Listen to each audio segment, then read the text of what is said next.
चंद साल पहले हम बाकायदा यूनिवर्सिटी के तालिब इल्म हुआ करते थे, लेकिन जब से डिग्री मुकम्मल हुई है बेरोजगार हुए फिरते हैं। कुछ अरसा तो आवारा गर्दी और जॉब की आस उम्मीद में गुजर गया है और अब हम खुद को काफी सीनियर बेरोजगार समझना शुरू हो गए हैं। और आप तो खूब जानते हैं कि अव्वल तो सीनियर्स के फराइज़ मनसबी का तकाजा होता है कि वो नए आने वालों को वर्गलाएं, और दोम चूंकि अब तक हमसे किसी ने भी नहीं पूछा कि बेरोजगार कौन होता है, लिहाजा हम ये बताना अपना फर्ज समझते हैं। तो हजरात, बेरोजगार की सबसे बड़ी और अहम निशानी ये होती है कि उसकी शेव बड़ी हुई होती है। जी नहीं, आप गलत समझे, वो हमारी जामिया मस्जिद के पेश इमाम साहब हैं, और वो शेव नहीं बल्कि उनकी फैंसी दाढ़ी है। आजकल मार्केट में यही इन है। बेरोजगार की दूसरी निशानी उसके परेशान बाल और शिकन आलूद कपड़े होते हैं। देखिए, माना कि बेकारियों का भी यही फैशन होता है, लेकिन बेरोजगार बेकारियों से कहीं ज्यादा परेशान हाल होते हैं, क्योंकि बेकारी तो बिजाते खुद एक पेशे का नाम है। और आप बेरोजगार और बेकारियों को गड़बड़ मत कीजिए। इनमें आसान सा फर्क ये होता है कि बेकारियों का दावा होता है कि उनकी दुआ आसमान चीर सकती है, जबकि बेरोजगार इस तरह का तो क्या किसी किस्म का कोई भी दावा करने की पोजीशन में नहीं होता। बेरोजगार की तीसरी और सबसे अहम अलामत ये होती है कि वो मखबूतुल हवास सा होता है।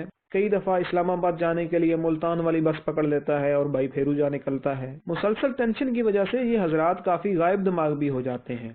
अक्सर घंटा भर बंद पंखे के नीचे बैठने के बाद वापटा वालों को कोस रहे होते हैं कि छोटा भाई अचानक से याद दिलाता है कि बिजली तो मौजूद है, आप ही स्विच ऑन करना भूल गए हैं। कपड़ों का जोड़ा प्रेस करते हुए बार बार उलझन का शिकार होते हैं कि शिकने नहीं जा रही। वो तो कपड़े प्रेस कर चुकने के बाद इल्म होता है कि सॉकेट में इस्त्री का प्लग लगाना ही भूल गए थे। नहीं नहीं, मखबूतुल हवास और गायब दिमाग मैंने जरूर कहा था, लेकिन इसका ये हरगिज मतलब नहीं कि आप उन बेचारों को बिल्कुल पागल ही समझ बैठे। आजकल के पागल तो हजार हुज्जतें करते हैं, पत्थर खींच खींच मारते हैं, लेकिन बेरोजगार कदरे बेजरर से पागल होते हैं। देखिए, अब आप हमें बार बार टोक कर गुस्सा मत दिलाइएगा। पहले मेरी तहकीक को पूरी तरह सुन समझ लें, फिर ही कोई राय दीजिएगा, बल्कि जैसी राय आप दे रहे हैं न ही दीजिएगा।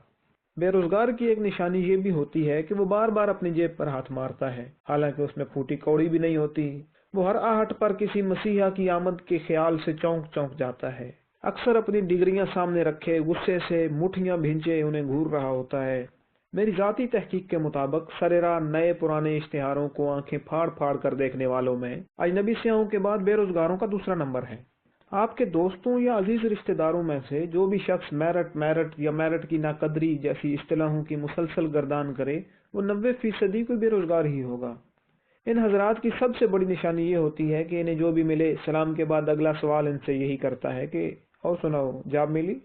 और ये उस शख्स का गला घूंटने की ख्वाहिश दिल में दबाए हल्का सा मुस्कुराने की कोशिश करते हैं और चबा चबा कर कहते हैं, जी कोशिश कर रहा हूँ।